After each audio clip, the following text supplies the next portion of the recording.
শিয়ালদা সূর্য সেন বাজারে ভয়াবহ অগ্নিকাণ্ডে মৃতের সংখ্যা কমপক্ষে 18। পুলিশ সূত্রে এ খবর জানা গেছে। মৃতের সংখ্যা আরও বাড়তে পারে বলেও আশঙ্কা করা হচ্ছে। ইতিমধ্যে মেডিকেল কলেজ ও এনআরএস এ বেশ কয়েকজন আহতকে ভর্তি করা হয়েছে। তাদের মধ্যে কয়েকজনের অবস্থা আশঙ্কাজনক। ঘটনাস্থলে রয়েছে দমকলের 26টি ইঞ্জিন। ঘটনাস্থলে পৌঁছে দমকল মন্ত্রী জাভেদ খান জানিয়েছেন, আগুন নিয়ন্ত্রণেই রয়েছে। আগুন নেভানোর কাজ তদারকি করছেন কলকাতা পুলিশের কমিশনার। আজ ভোর 3টে নাগাদ সূর্য সেন বাজারের একতলায় আগুন লাগে। কিছুক্ষণের মধ্যে দোতলাতেও আগুন ছড়িয়ে পড়ে। ঘটনাস্থলে পৌঁছায় দমকল ও ডিজাস্টার ম্যানেজমেন্ট গ্রুপ।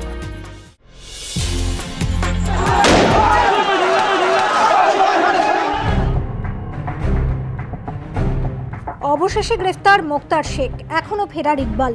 12ই ফেব্রুয়ারি গার্ডেন রিচ কাণ্ডের পর থেকেই অভিযুক্ত কংগ্রেস নেতা মোক্তার শেখের খোঁজে তল্লাশি শুরু করে পুলিশ। তার বিরুদ্ধে 307 ধারায় খুনের চেষ্টা এবং হিংসা ছড়ানোর অভিযোগে মামলা রুজু হয়। পুলিশি তদন্তে কার্যত অসন্তোষ প্রকাশ করে সিআইডির হাতে তদন্তভার তুলে দেন মুখ্যমন্ত্রী। কিন্তু তারপরও এতদিন অধরাই ছিলেন মোক্তার। ফেরার মূল অভিযুক্ত তৃণমূল নেতা মোহাম্মদ ইকবালও। প্রশ্ন ওঠে তদন্ত প্রক্রিয়া নিয়ে। এই অবস্থায় মঙ্গলবার হাওড়া স্টেশন থেকে মোক্তার শেখকে গ্রেফতার করে সিআইডির দাবি, বন্দর এলাকাতেই এতদিন গা ঢাকা দিয়েছিলেন মোক্তার। তাদের কাছে এই ব্যাপারে তথ্যও ছিল, কিন্তু বন্দর এলাকায় গিয়ে তাকে গ্রেফতার করতে গেলে উত্তেজনা ছড়ানোর আশঙ্কা ছিল। সেই কারণেই সুযোগের অপেক্ষা করছিলেন। সিআইডির আরও দাবি, আত্মসমর্পণের ব্যাপারে চিন্তাভাবনা করেছিলেন মোক্তার। তার আইনজীবীদের সঙ্গে এই নিয়ে আলোচনাও করেন তিনি, কিন্তু আইনজীবীরা তার আত্মসমর্পণে সায় দেননি। সেজন্য কিছুদিন গা ঢাকা দিতে পালানোর চেষ্টা করেন মোক্তার। গোপন সূত্রে খবর পেয়ে মঙ্গলবার হাওড়া স্টেশনে গিয়ে মোক্তার এবং তার সঙ্গী মোস্তাককে গ্রেফতার করে সিআইডি। গোয়েন্দাদের দাবি, ভাগলপুরে যাওয়ার টিকিট কেটেছিলেন মোক্তার। গ্রেফতারের পর জিজ্ঞাসাবাদের জন্য মোক্তার এবং মোস্তাককে ভবানী ভবনে নিয়ে যাওয়া হয়। বুধবার তাদের আলিপুর আদালতে তোলা হবে। গতবার রেল বাজেটে রেলকে লাইনে আনতে দলের লাইনের বিপরীতে হেঁটেছিলেন তৎকালীন রেলমন্ত্রী দীনেশ ত্রিবেদী। যাত্রী ভাড়া বাড়িয়ে দলের আগে দেশকে রেখেছিলেন। রেলকে আইসিইউ থেকে বার করার চেষ্টা করছেন বলে রেলের বেহাল আর্থিক অবস্থার জন্য কাঠগড়ায় দাঁড় করিয়েছিলেন কার্যত তার আগের রেলমন্ত্রী মমতা বন্দ্যোপাধ্যায়কে।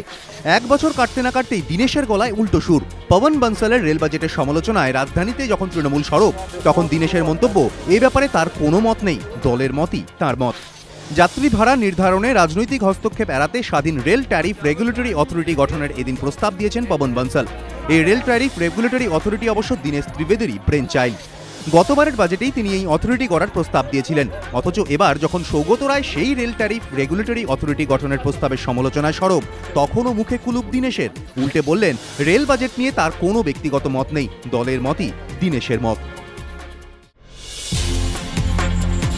পঞ্চায়েত নির্বাচনের আগে ফের মানুষের কাছে পৌঁছানোর চেষ্টা। বকখালির মতো গ্রামীণ এলাকায় গিয়ে গরিব দরদি ভাবমূর্তি তুলে ধরার চেষ্টা করলেন মমতা বন্দ্যোপাধ্যায়।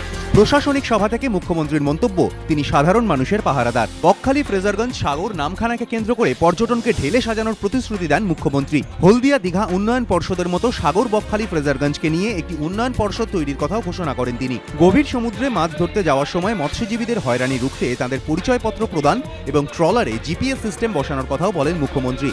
রাজনৈতিক মহলের ব্যাখ্যা, সামনেই পঞ্চায়েত নির্বাচন, নানা ইস্যুতে অস্বস্তিতে মমতা বন্দ্যোপাধ্যায় সরকার, তাই ভোট ব্যাংক ধরে রাখতেই তাঁদের কাছে যাওয়ার এই চেষ্টা মুখ্যমন্ত্রীর।